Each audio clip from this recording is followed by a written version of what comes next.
Yo soy José Carreño Carlón y en esta agenda pública en los libros para hablar de la literatura infantil y juvenil en el exilio mexicano, pues nos acompañan los coordinadores de esta edición, el doctor Pedro C. Cerrillo del Grupo Literatura Infantil y Educación Literaria de la Universidad Castilla-La Mancha. Bienvenido, Pedro. Buenas tardes, muchas gracias. Qué bueno tenerte por acá en México y en este programa. Encantado.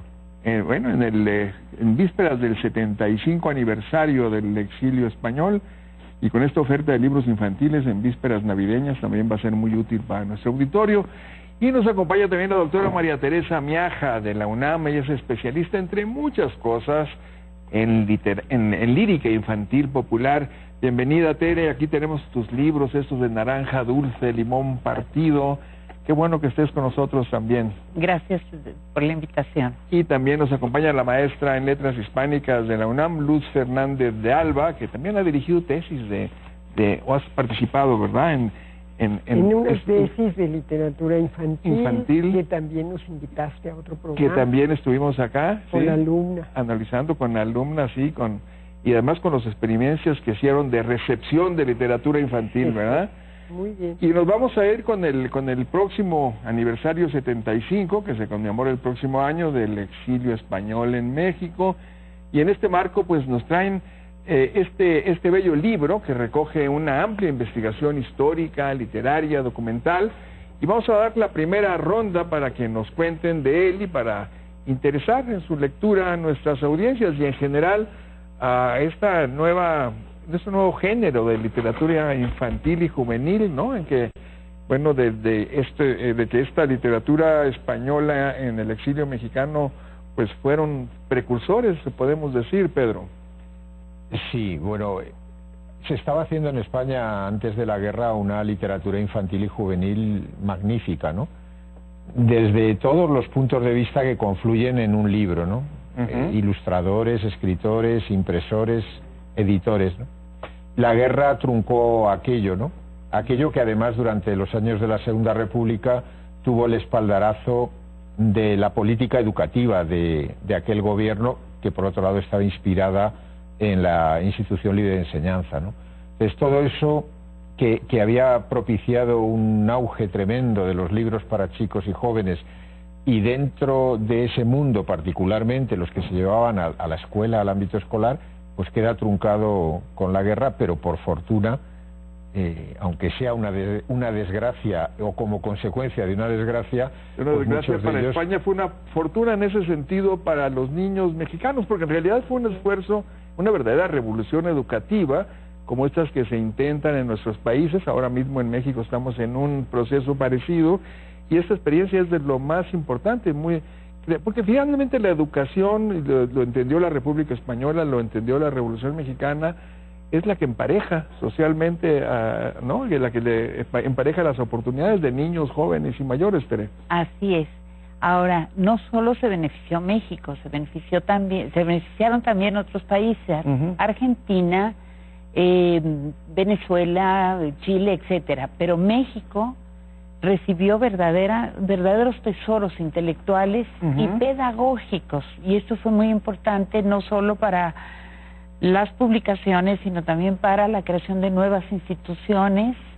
El Colegio de México, por ejemplo, la propia UNAM se enriqueció con maestros excelentes en las áreas de humanidades y también en las ciencias. El Politécnico recibió innovaron muchos... todo, ¿no? El doctor todo. José Gauss, Max Au, me acuerdo. A propósito del radio, la radio UNAM fue realmente una aportación importantísima. Y el doctor Sánchez Vázquez, el doctor Souto, Luis Ríos, el poeta Tomás Segovia.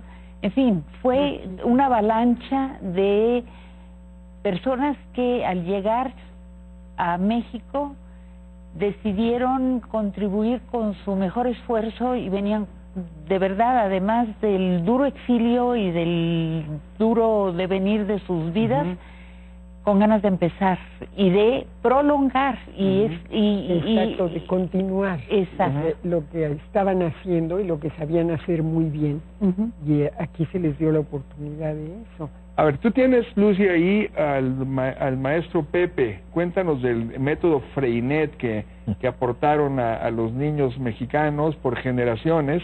Fíjate que es muy interesante y hay que decir que estos maestros que llegaron a México, como el maestro José de Tapia, Patricio Redondo, Ramón Costajou, ya eran freinetistas desde España. ¿Y qué es eso de ser freinetista? Es un método sensacional. Freinet era un pedagogo francés.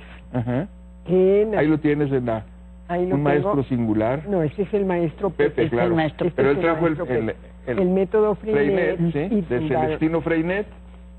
Celestin, sí. Freinet.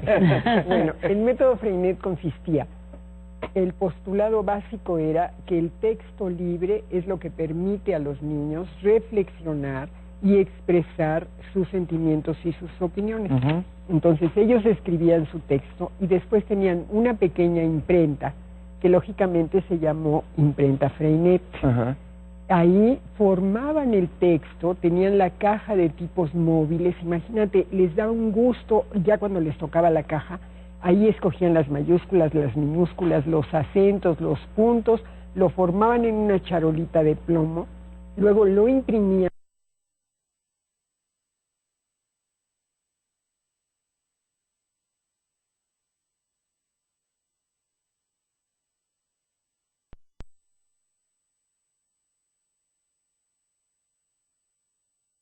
Libros que de hecho Freinet lo que enseñaba era hacer libros, hacer periódicos, exactamente, redactar, en la comunicación, y ortografía y todo lo que todo lo hacían así, imagínate. Era una apología de la creatividad, ¿no? Exactamente. Y además Freinet inventó una cosa maravillosa que se llamaba la clase paseo. Eso es sacaba a todos los niños. Los llevaba a las fábricas. Los llevaba a las fábricas, los llevaba a observar la calle, el entorno en el que vivían. Los tranvías. Y entonces, después de que observaban, llegaban a su clase y hacían su texto. Y lo imprimían y lo veían en el mismo día, así como se ve el periódico. Para los niños era... Pero el momento culminante era cuando formaban. Bueno, los niños reporteaban, ¿no? Iban, de hecho, a la calle, a las fábricas, a los parques, y luego venían a formar su librito, pues, su cuadernito. Su cuadernito. Hoy estuve, por cierto, en la entrega del Premio Hispanoamericana de Poesía para Niños. Lo ganó un cubano, Aramis Quintero. Muy interesante, pero fue muy bonito el acto allí en los patios de los murales de Vasconcelos, en la Secretaría de Educación Pública. Estuvo el titular, Emilio Choifet, y estuvo Miguel Limón, que es el de la Fundación de las Letras Mexicanas, el director que organiza con el Fondo de Cultura Económica, que estuvo muy bien representado, por cierto, que organiza este concurso. Y sus hijos fueron alumnos del maestro Pepe y de la Bartolomé. Los hijos de Miguel. Sí. Bueno, estaba muy emocionado, todos estábamos muy emocionados recordando el discurso de Vasconcelos cuando se inaugura esa joya donde están los murales de Diego y todo eso, porque es un discurso para justificar todo el esfuerzo educativo ya de la revolución con los nuevos métodos, y dijo que bueno, eran estos palacios, porque había la burguesía que se quejaba de que pues cómo para niños desarrapados escuelas de mármoles y estos palacios, y dijo, sí, ese es el palacio de la educación.